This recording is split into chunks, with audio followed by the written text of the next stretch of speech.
ஆயுர்வேதம் ஒரு பொக்கிஷம், நம் ஆயுள் நீட்டக்கும் அற்புதம். டாக்டர் ஸ்ரீவர்மாஸ்.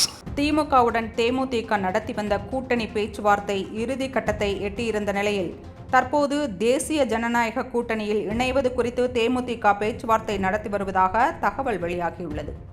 கடந்த சில நாட்களாக அதிமுக பாஜக கூட்டணியுடன் தேமுதிக தலைமை ரகசிய பேச்சுவார்த்தையில் ஈடுபட்டு வருவதாகவும் இதில் குறிப்பிடத்தக்க முன்னேற்றம் ஏற்பட்டுள்ளதாகவும் கூறப்படுகிறது.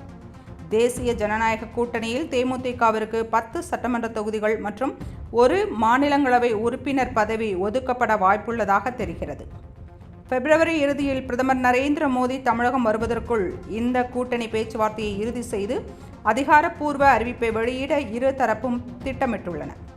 கூட்டணி குறித்து தனது அதிகாரப்பூர்வ முடிவை பிப்ரவரி 17ஆம் தேதிக்குள் அறிவிப்பேன் என்று தேமுதிக பொதுச் செயலாளர் பிரேமலதா விஜயகாந்த் தெரிவித்துள்ளார்.